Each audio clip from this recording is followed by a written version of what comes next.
I'd like to talk to you about feminist persuasion today. It's going to be a juicy one. And the context is some media that we've been seeing.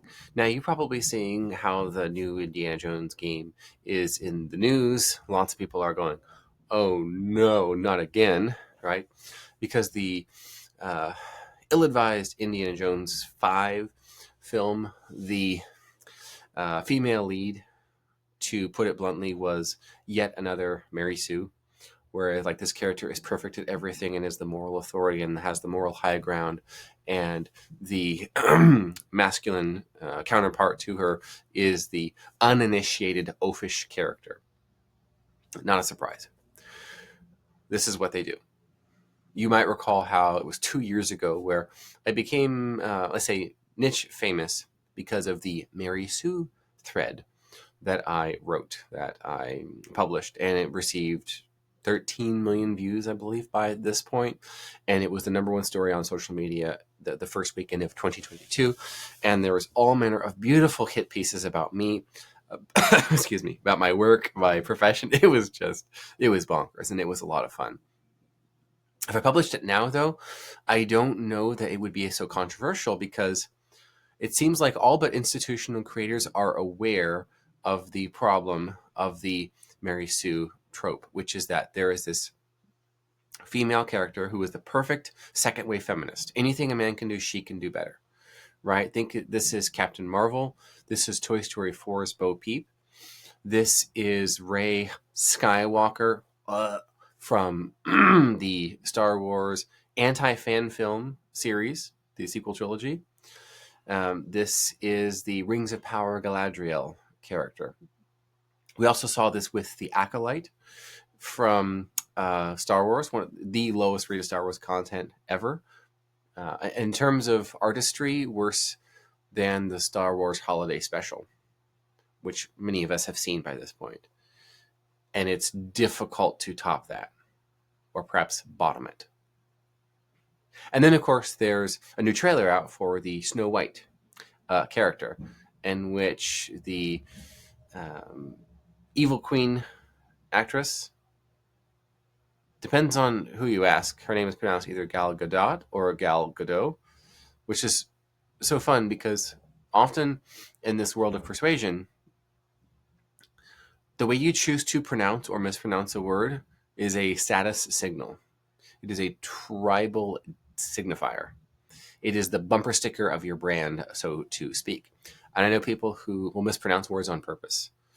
So, for example, one thing I like to do, because I like to pattern interrupt, is now here in Midwestern United States, Ohio, we don't call it, we call it the day of the week, we call it Tuesday. I have clients from the urban United Kingdom who they pronounce it Tuesday. So how do I pronounce it? I pronounce it Tuesday. There's the state here in the United States, there's the state of Kansas, and a nearby state of Arkansas.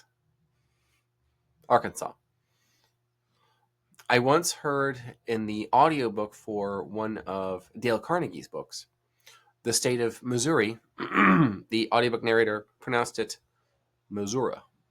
And so I have been pronouncing it Missouri ever since. These little things mess with people. What does this have to do with feminist persuasion, Joshua? I'm glad you asked, because that is exactly it. It is the pattern interrupt. Wait a second. That's not what I expected to see. Wait a second. The Snow White character is supposed to be this beautiful, fair Northern European maiden, and the actress they picked is not the actress they picked is not fair. She's not beautiful, and she did a smarmy non-apology video to fans recently, in which she came across like a mean girl, leader of the Mean Girls. Something's not right here. And then they chose one of the most beautiful women in the world, Wonder Woman, and they made her an evil character, a villain. What? Pattern interrupt. What does it do? What gets us to talk? Women in a pantsuit. Second wave feminism. Makes us talk. Wait, what? Women don't wear pants. This was what people believed in response to that. Now women in pants, slacks, goes back to the turn of the century. I remember seeing, there was this image from the 1890s, a golf illustration called A New Woman. And there was an illustration of various male golfers that were well known, that were famous. We have Tom Morris Sr., young Tom Morris, James Braid, and then Harry Vardon, I think, might have been one of them as well. And then there's the new woman, a new woman, and it's a woman, obviously from her hair and her figure, wearing men's clothing. And so feminism goes back to, in terms of popular culture, it goes back pretty far. Now, what's fascinating is that the feminist movement begins together with the communist movement. Communism and feminism are, in fact, the same thing in terms of the overthrow of the power structure because of grievances that we do not have a way to redress. So we're going to burn it all down.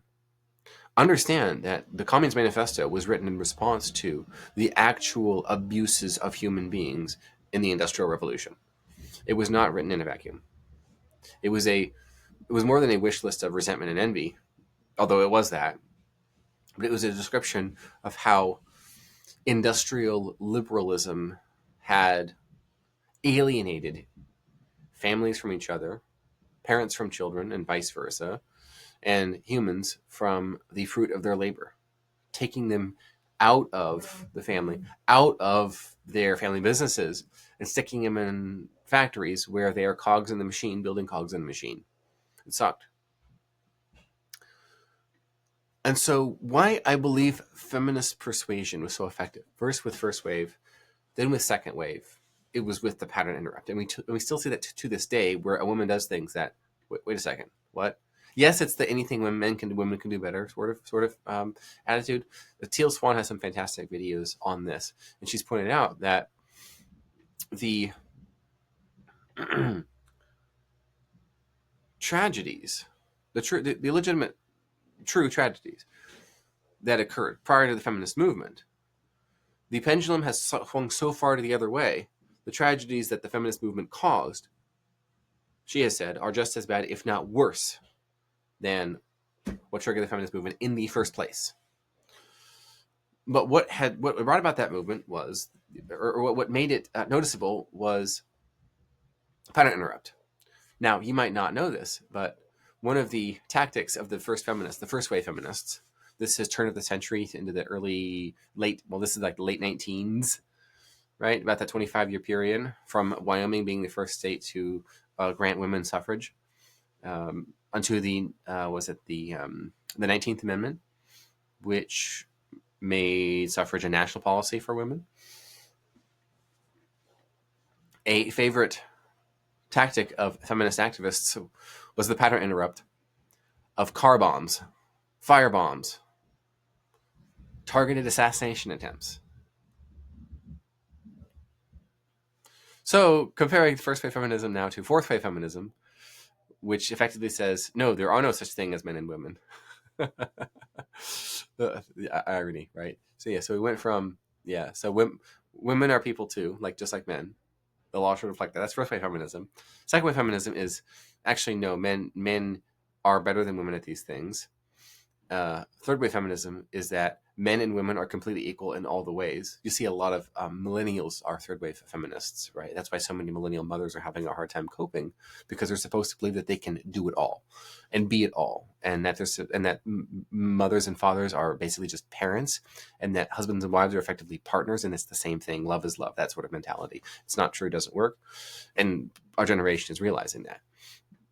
And fourth wave feminism is the gender ideology, where there's no such thing as men and women at all. But regardless, what we continue to see is the reliance on pattern interrupts to get attention for the message. Wait a second, that's not a thing. Rey Skywalker, what? Bo Peep she's running around in her underwear. If you remember Toy Story versus Toy Story 4, Toy Story 4, the Whoopi character is running around in her underwear. Long underwear of the character, right? She had like a dress on. And so they strip the dress, and now she's in her underwear. And she's extremely manly, gruff, masculine, and just kind of a boss B word. I think I might get monetized if I say it. Right? Yeah. What?